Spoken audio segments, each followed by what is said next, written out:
My name is Sergei. I'm a general manager of DP COUD. The company name is Phnom Penh Data Center.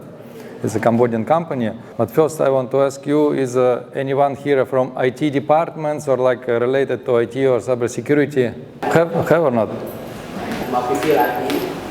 No one, yes. I mean, everyone is like more from accounting, finance department, right? Tax, like this, yes, auditors. Anyone here before about Phnom Penh Cloud company? You here, yes? From where? I work in the bank and the bank bought from this. Okay. Which bank? Watanak. Okay, Watanak Bank, yes, we know. Brand name is DP COUD or Phnom Penh Cloud. Our mission is to empower Cambodian businesses with reliable, secure, and affordable cloud services.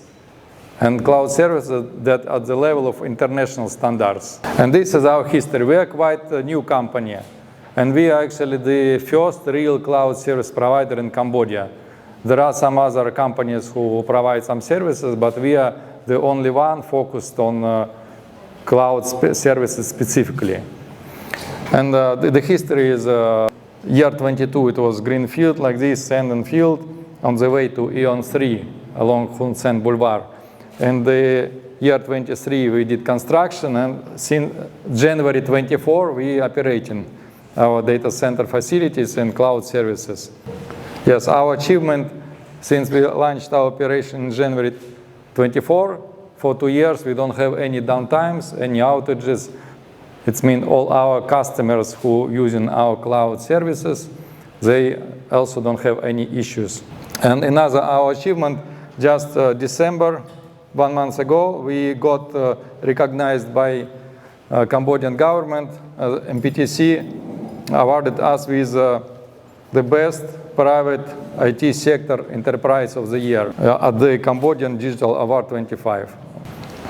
And these are our services. Mostly it's like IT guys understand what is it, virtual private servers, web hosting, S3 storage, and these two anti-DDoS premium and web application firewall, these two services specifically focused on cybersecurity. Managed database, and we have also cloud accounting software. It's called Unix 365. It is hosted in our data center. It is fully locally Cambodian, the data stored inside country. Yeah, these are some of our customers. Not all of them. We have about maybe 300 customers in total, but some of the logo customers that allow us to place, they're here. And you can recognize companies who supply banking applications like banks, universities. DP COUD is fully Cambodian companies. The owners, shareholders, investors, they are Cambodian. Only me is only one employee is foreigner in this company. And we are competing actually not with the local data centers. We're competing actually with the international cloud service providers like Amazon, Google, DigitalOcean, Azure, and so on. This table shows why Cambodian enterprises, from small, medium enterprises to large enterprises, they should choose Cambodian company for hosting their services. Number one is the latency. Latency is how fast connection between you as a company, your customer, and data center where you store your loads is much faster with us because our facilities, as I showed before, they are in Phnom Penh. But all the other international cloud providers, they don't have any physical hardware in Cambodia. The nearest hardware is they have in Singapore, and then they have in Japan, they have in Australia, Europe, and US. Second one is very important, compliance. We are, as a Cambodian company, we are fully compliant with Cambodian law. So it means if NBC require banks to store data inside country, if you use us, you're already compliant to this. We can help to prepare necessary papers and so on, yes, to prove it. But if you store here, actually, somewhere in Amazon or somewhere, then you can have issues with NBC if they audit and check.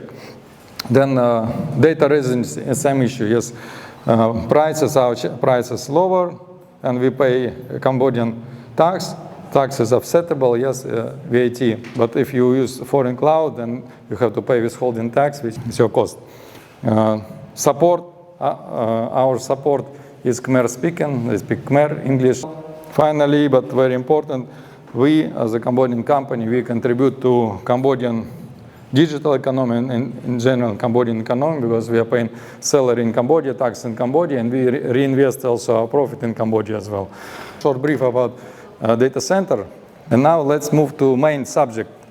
Cybersecurity is quite new thing, same like computers, yes? Like 30 years ago, we don't have these computers as we have now. 20 years ago, we don't have iPhone even, yes? And 15 years ago, even 10 years ago, no AI, actually, yes, just very beginning of AI. So cybersecurity is also a very new thing. The first use of cybersecurity word is from year 1980. It's the first time when this word was used. Before, even a few years ago, when cybersecurity incident happened, something happened, then it was thought that responsible for this is IT guys, yes? They're responsible for all the cybersecurity incidents. Yes, it's true. They're responsible for maintaining IT systems the way that hackers or malefactors cannot break into the systems. But currently, this is a question. Like, for example, if 1 million disappear from company accounts due to cybersecurity incident, who will sign explanation? So now, if something happened and money lost due to cybersecurity incident, then this, who will sign the explanation? It's actually accountant, finance manager, and the auditor. It's not just IT guy. IT guy is the last in this chain. They're responsible for maintaining, for protecting the systems only. Now I will share you the history from early, like from 70s, 1970s, 1980s. So what was one of the very first cybersecurity incident? And the very first was so-called blue box hacking. What is it? Before, in year 1970s, we don't have cellular phone, yes? Everyone used just old style phones, and they was connected with wires, yes? And then when you make international call or intercity call, calling from one city to another, you have to pay for this call. Phone company charge. If I want to call, for example, from Phnom Penh to Ho Chi Minh City or Saigon that time, then I use this old phone, and then company charged me for this international call, and it was expensive, yes. But the guys, two young guys, they was only 18. They noticed that how the system works. When you hang up the phone, the system generates a constant tone, constant beep tone with this frequency, 2600 Hertz.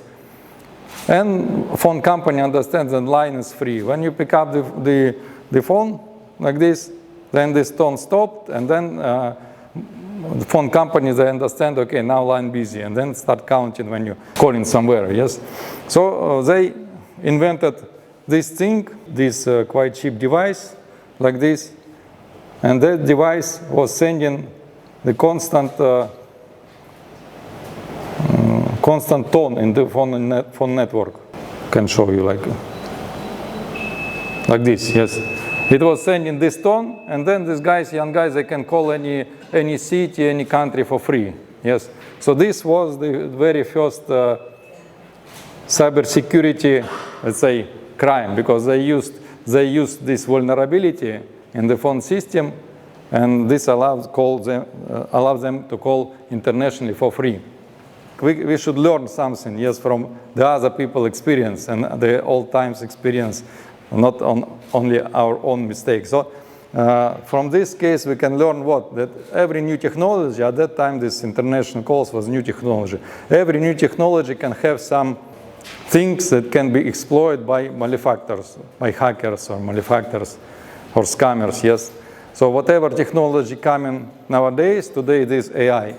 AI also can be used by malefactors to do something illegal or to gain some money that also illegally and so on. So this This first case. Then let's see next one, dumpster diving.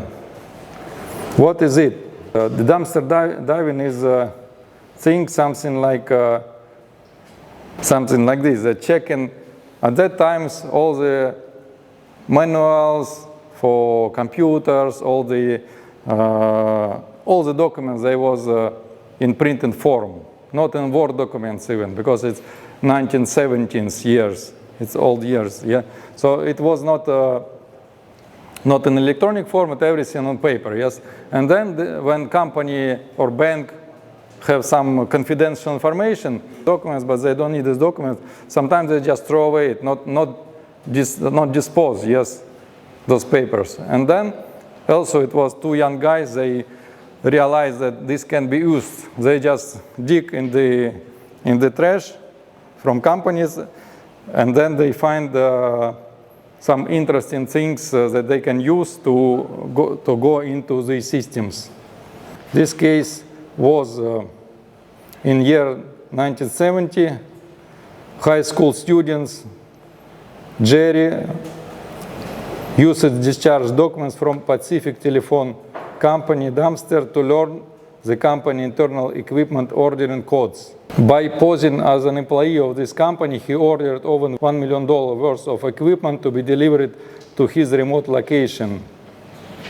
And then he sold those equipment back to market. So this picture actually, that young guy, he finding some information that later he used to pretend as bank, as Pacific Telephone Company employee, and ordered a lot of things, $1 million things, to deliver it to his warehouse and sold. So then another case, similar case, was discovered by famous hacker Kevin Mitnick. It was maybe just a few years later. He used tracing to find discarded bus transfers, tickets and punch cards that allowed him to travel in Los Angeles for free. Later, he used the same technique to a professional way, that he used trash to build profiles of, like fake profiles of staff, and then he used these fake profiles to enter even physically to company like DEC and Motorola. He was younger, he was 13 years old, but so he discovered first like this how to travel free, in Los Angeles, yes, using these discarded tickets. And from this case, we also what takeouts we can understand from this case, that confidential information, not only IT related, but any company confidential information should not be thrown away. At that time, information was stored on papers, yes, on the book, papers and so on. And nowadays, it's less papers, but we're using USB devices, hard drive, USB storages, something like this, yes.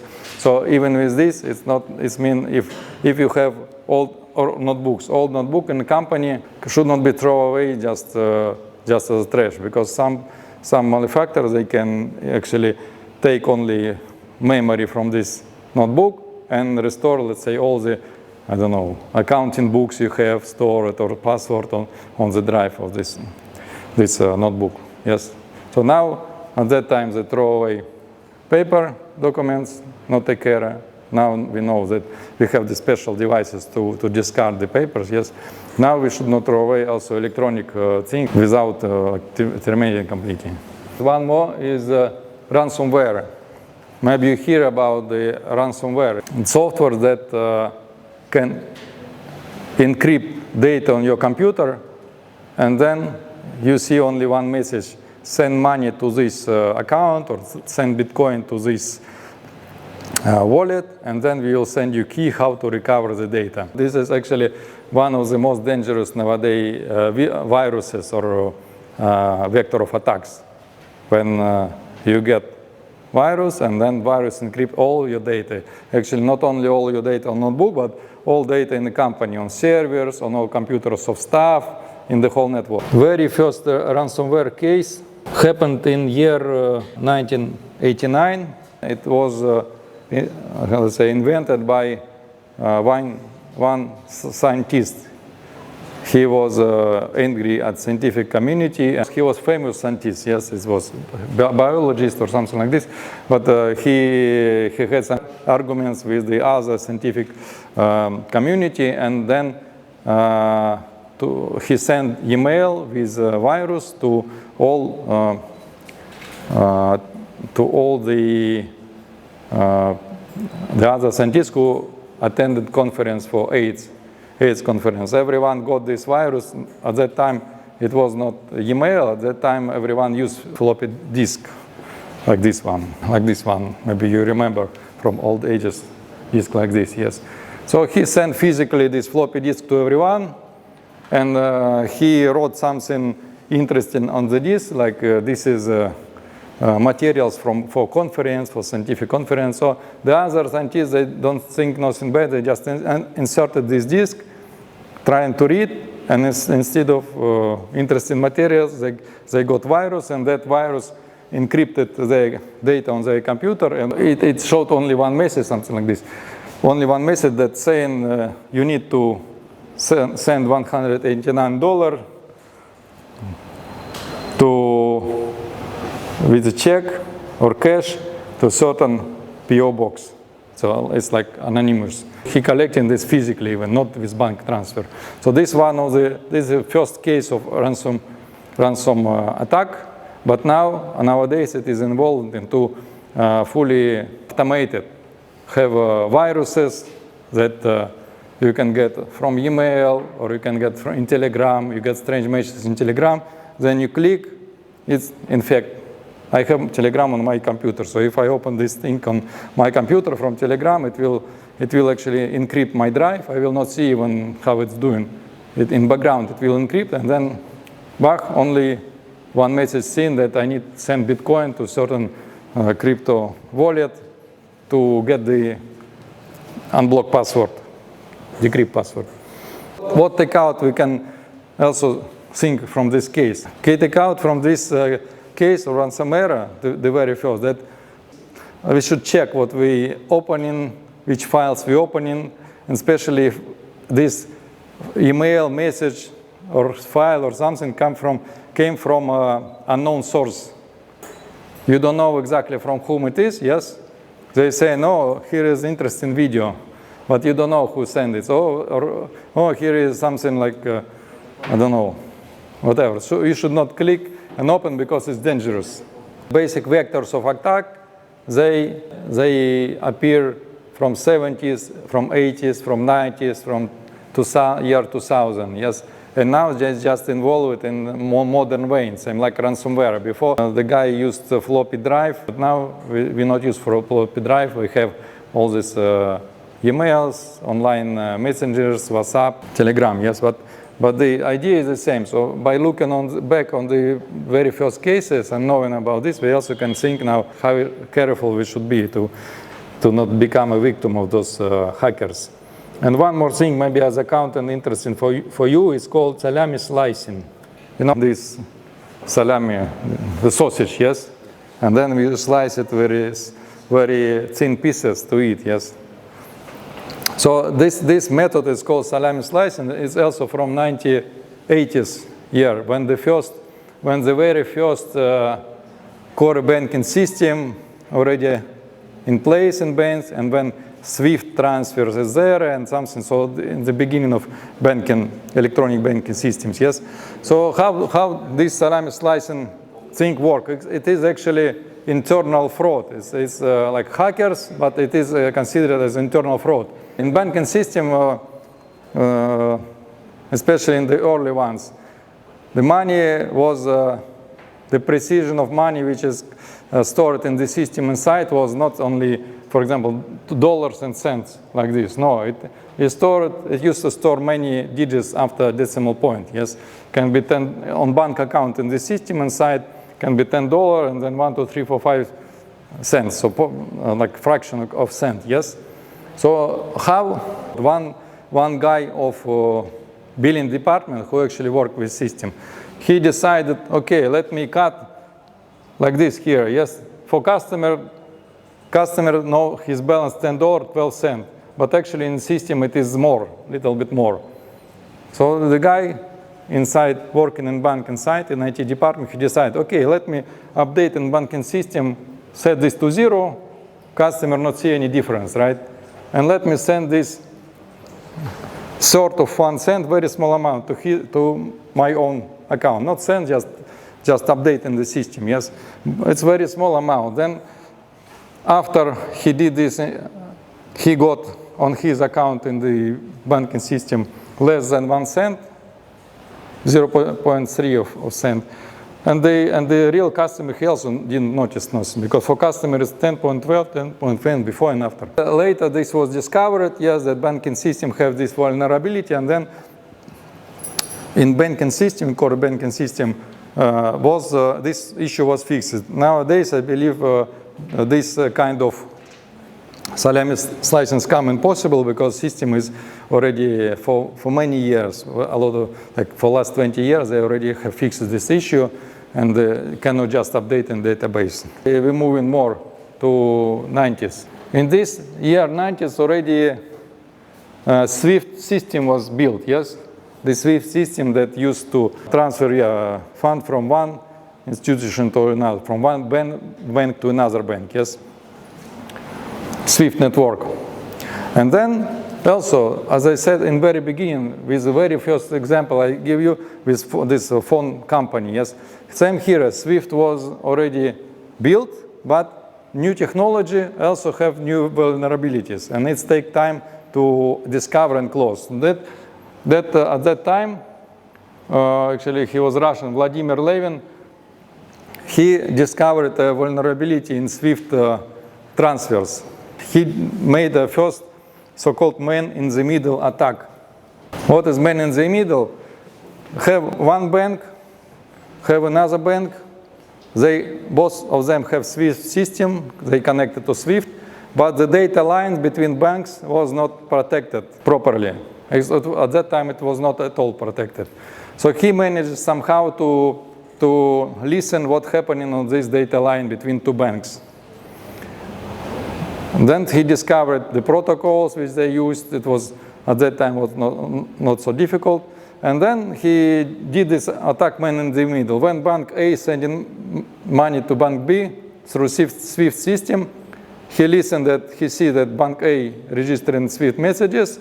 He's sitting on the data line in the middle. He changed in the SWIFT messages some information, and instead of going to bank B, the instruction, SWIFT instruction actually went to his bank C, to his bank account. And this way he managed to steal $10 million. $10 million in year 1990 is a very big money. So he managed to steal this way more than $10 million. And then finally he was, 1 year later he was caught, and then he sentenced for 3 years in USA in a prison. Then another method is credit card thieves, yes? Also, now we pay with ABA QR. It's very good, yeah, convenient, fast. But before, like a few years ago, like before COVID, yes, we used more often credit cards, yes. Even now, if you go abroad, you can use your bank card from ABA, from ICLED or whatever, yes. So in year 1999, also credit cards was in use already. Credit card, debit card, doesn't matter. It was in use already to buy online, but the technology is new, and then the e-commerce, e-commerce and banks also stored cards data in open format, not encrypted. So it means if you pay one time for something, at that time the guy hacked CD Universe, online shop that's selling CD disc. If I buy one time CD disc from this shop, and then he stored in his database, in his IT system, my card data, like name, number, expiry date, CVV code in open format. So someone who can somehow break into this shop system, his target was to read database and see in open format in plain text all the card data. Same to banks at that time. Banks stored it in the very beginning, but in open format. Now everything is encrypted. And this was credit card thieves. Once he stole this data, he can use this data to buy anything on the internet, to pay for anything from the other people's cards. This vulnerability found inefficiency of the system, bank systems, and e-shop system, e-commerce system. And then, this was closed, yes. Now all data encrypted and so on. And nowadays, for banks, there is PCI DSS requirement to certify bank for PCI DSS. PCI DSS is for banks or any company who actually store credit card data. In year 2010 till now, hackers, they act as groups already. It's much less hackers as individuals, like students, like very young guy, one guy, two guy or something. Current days, it is more groups. And those groups, they act as companies even. It's illegal groups, but they have, even the big hacker groups, they have proper org chart, who is a manager, boss, and so on, departments, social engineering departments, IT departments. They have their own budgets, they have targets, like you do in budgeting for your company, same this hackers group also doing. So now it is moved nowadays into professional things more from hacker side. I want to share you also one more case, it's not so old, year 2016. The Bangladesh bank was hacked and 81 million was stolen from Bangladesh bank. How it was done? First, as I said, now it is acting group of hackers, like teams. One team, they compromised bank network using a virus. They infected bank infrastructure, but the virus was hidden. He not corrupt data or something, he just sitting in bank infrastructure. Number two, they also, this virus, they infect SWIFT terminals, the part of banking software that doing SWIFT transfers. And then, at certain moment, hackers just give command to those worms, to those viruses inside the bank to make a fake transfers. Not real transfers, but to their own accounts. And it was registered 35 orders for transfer in the bank system through SWIFT to different bank accounts. And total amount of these 35 transfer orders from banking system was about 1 billion. The huge amount. But then, some of the orders was blocked, like 30 orders was blocked. Transfer to New York, from Bangladesh to New York was blocked by maybe US banking system or something. Some payments also was blocked, but 81 million, they go through successfully, yes.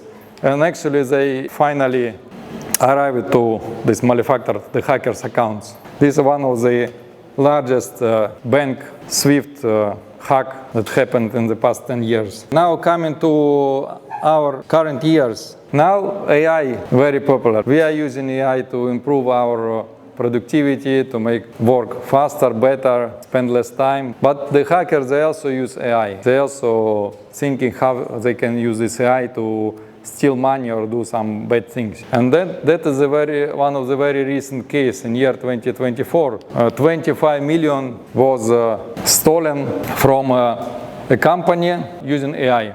How it was done? It's called phishing attack using AI. First, the employee of finance department who in charge of registering and like sending payments, he got email from his CFO. CFO was in UK, like it's a big company, yes. He got email from CFO, Chief Financial Officer, requesting secret and urgent transfer of money. First, this employee responsible for transfer, he gets suspicious, like why I got this, like why too urgent and why over email. So he requested to have a real call with CFO to get his confirmation, yes.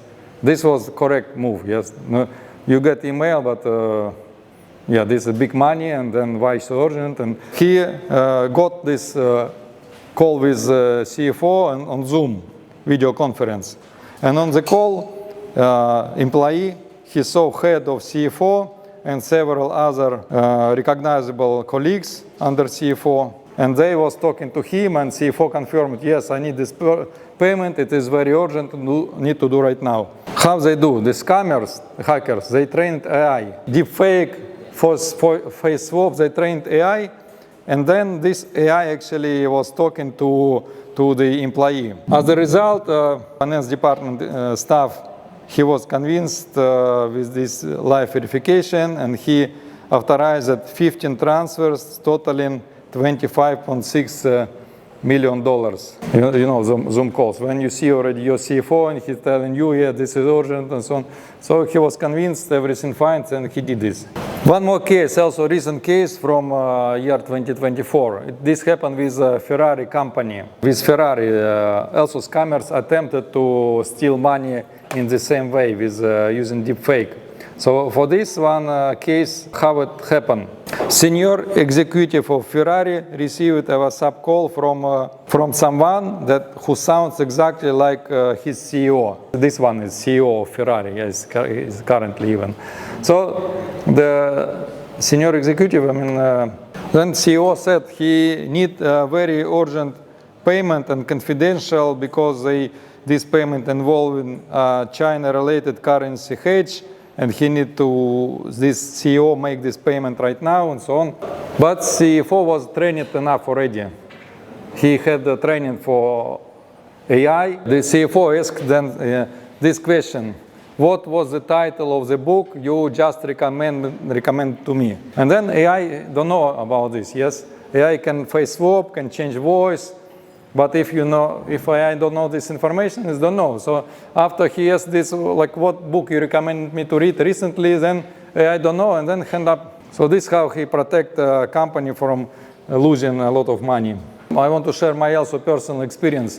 I used to work in mobile operator company, CIO, Chief Information Officer, yes. And then I had quite some time I had calls from my CEO over the phone, and he's saying, oh, here is like high official from government, he need call details for some purpose, or he need another one like from national security, they need to check where is this mobile subscriber currently. And me as a CEO, I have access to this information, to all the call details, the location.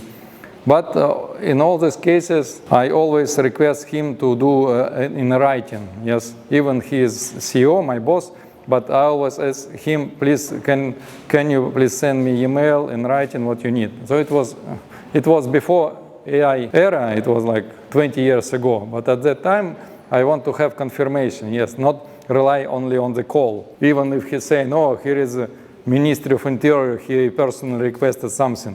But okay, we can do, but let's have proof, yes. So now I share the whole history, like in very basic cases from very old till now, till last two cases involving AI. A little bit about Cambodia. From year 1980s, when the Khmer Reel was reintroduced in year 1980. There was no computer, SWIFT, and that's very in the beginning everything was, yes.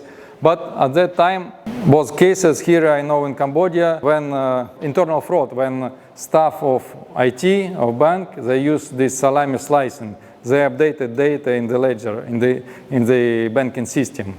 Just go in database and update, same I showed you before. Just 1 cent here, 1 cent here, get from many customers this small commission to his bank account. It is not registered as bank transfer payments inside banking system, it's just updating database. Customer don't notice this because it's very small amounts, but when he do it frequently on many accounts, then he collect quite big amount. Another thing is also how technology help us.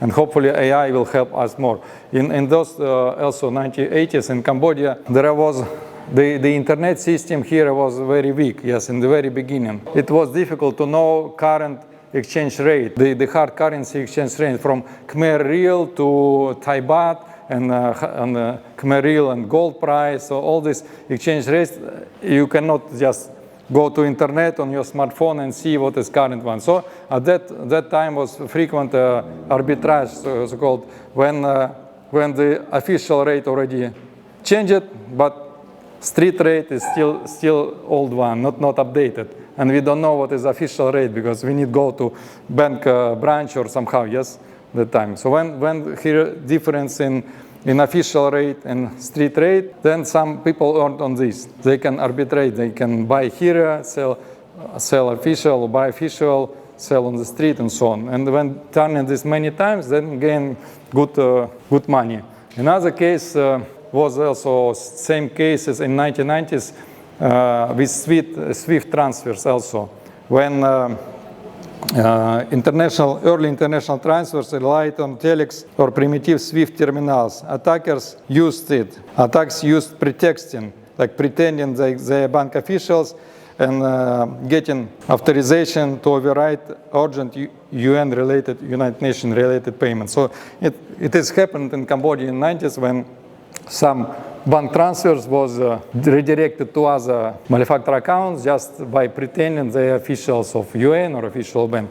Another one case in Cambodia is ghost collateral with early microfinance institutions. For example, Prasak found in the year 1995. When they emerged, when they started growing, attacking exploited the lack of centralized credit bureau at that time, yes? So they used falsified land title to secure multiple loans from different institutions at the same time. They used fake documents or real documents, can go to many banks and then get a loan, or fake documents, because at that time was no CBC. Now we have a Credit Bureau of Cambodia, yes. Then MFI can check the credit rating and who is this. You can check the land title, but before system not allowed. So thanks to CBC, now this can be checked. Going to also very recent cases in year 2000 and even till now, from year 2000 till now, is called ATM skimming. What is ATM skimming? I'll show you picture. Is this thing skimmer devices? Those malefactors, they install skimmer like this on the top of real keyboard. They install their own keyboard to track which pin code you enter.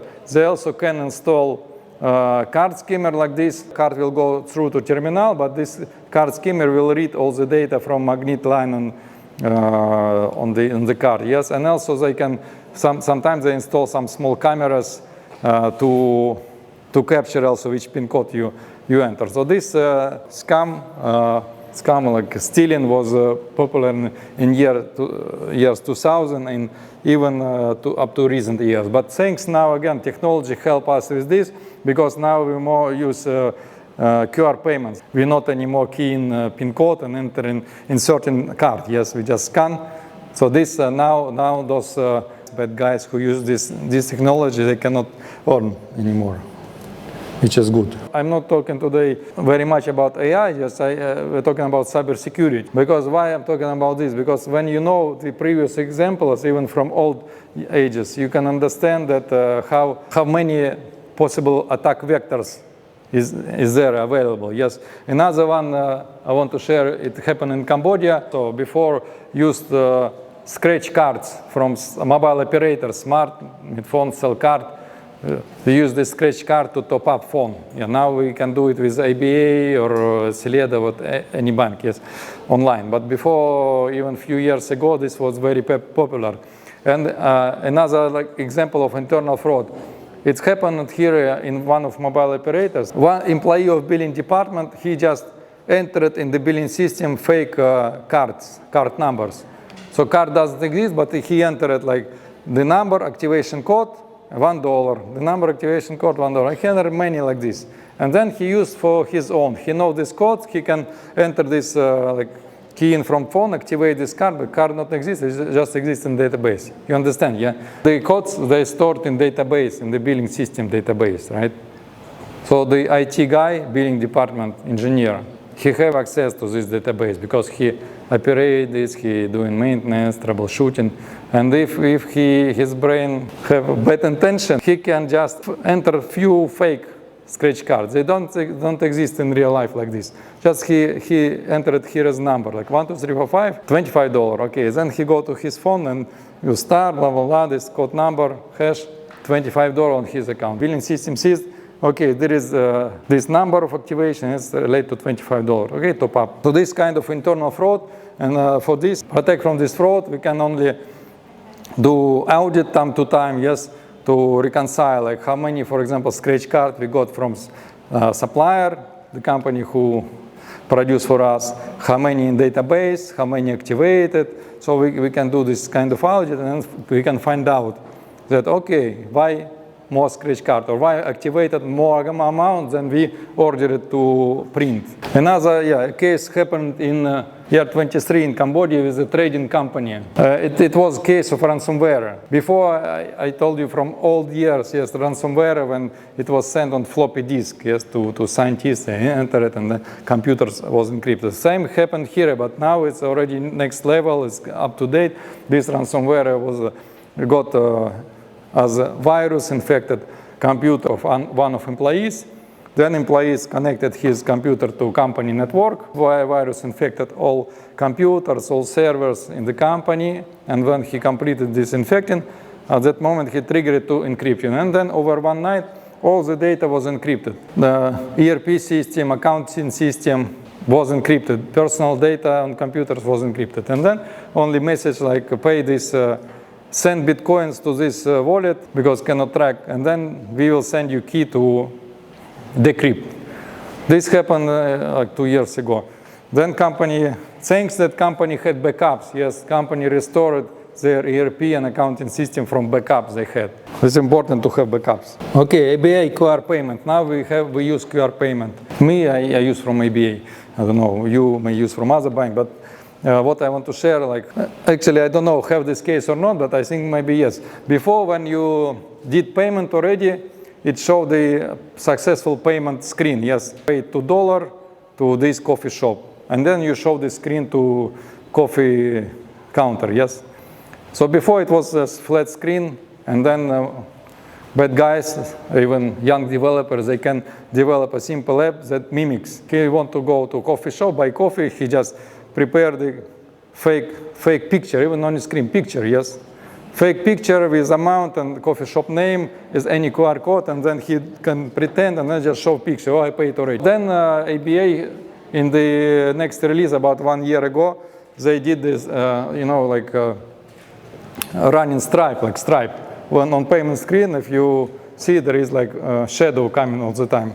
This one of the type of attack, but also banks, they also think how to protect sellers, right? Okay, now one more case, phishing. It's called phishing in Telegram. It can be in Telegram and WhatsApp. This is a screenshot from my Telegram. Like I got this message here, you can read in the Khmer language. They saying something, there is problem with my Telegram account and I need to quickly, I have 12 hours to go to this website and reactivate or write something, yes. So this is a phishing message. Number one, I don't know who, like this Telegram written is not normal letters. Always check and never click all this, never go to this website. They can pretend like this, like text here, they can pretend something else, but number one, if you don't know who is it, it's already not normal, yes. Now Telegram help us, they show, since maybe 1 year ago, they start showing like this from where? You see it's Telegram, but from Indonesia, and registration date in December 25, already like red flag. So just block, just have this block user in Telegram like this, you click, and then, okay, reports come and block. It's not related only to Telegram. WhatsApp, same. Also in Facebook Messenger coming sometimes strange questions. Number one, you don't know who is it, you're not sure, yes, don't know, already red flag. Second, they in the beginning of message they like here. And number three, red flag, always they saying you urgent. You have limited time right now. Like here also they saying something about you have a limit somewhere here if you read limited time 12 hours or something, yes. So just delete, no need to even open. Last example, and this one related to already to AI. This very recent, just less than 1 month ago, in December 25. Beside of AI, now the next hype will be robots. All the big companies in US and in China, like Xiaomi, they also doing their own robot and many companies. So this will be, I expect, in year 26, 27 for sure will be year of robots. But robots, they using AI. Their brain is actually AI. It is AI system, they see, AI process what they see, they get you can talk to these robots, AI also understands. Same like ChatGPT is sitting inside his brain, but adapted to robots. So the recent hack, less than 1 month ago, happened This robot was a Chinese company. Robot, it's shown on the exhibition in China recently in December. And then hackers already hacked this robot, but they even don't use some special methods. They just used voice interface. They just talk to this robot. So hackers made like demo hacking of this robot by talking to him. They talk, they give him some commands, and then finally they overpass the internal protection that built in this robot, just using the voice command, yes, talking to him. How works AI? AI have the limited window of tokens. If you chat with ChatGPT, for example, you do very long chat, very long chat. After ChatGPT already will forget what is in the very beginning of chat. Because it's designed to keep, to remember only certain amount of messages, words, letters, yes. Same happened in this robot. So developers, they give certain amount of token window, but when hackers chat to him a lot and convince him, and finally this robot forgot something that developers sent in the very first message. Hackers showed on this exhibition how they can trade for people, because they can then command him anything. And another thing is this robot can connect to other similar robots without even having internet inside. They have built in something like you have in iPhones that you can share from one iPhone to another without using internet. One robot hacked, then you can give command, send everything to another robot near him. And then if many robots in one room, actually hacking, one robot hacked, then can spread to all the robots nearby. Why I'm saying this example? This again about new technology. Same like phone company hack in the very beginning, I told. New technology always have some weak points, yes? And these weak points, they closed with time. Hackers, they discover those vulnerabilities. It's called zero-day vulnerabilities, when no one knows yet about those. Even developers, even the company who produces the robots, they don't know that it can be possible, yes? So hackers, they explore the zero-day vulnerabilities, they find in this, and then they use for their own bad purposes. I think question answer.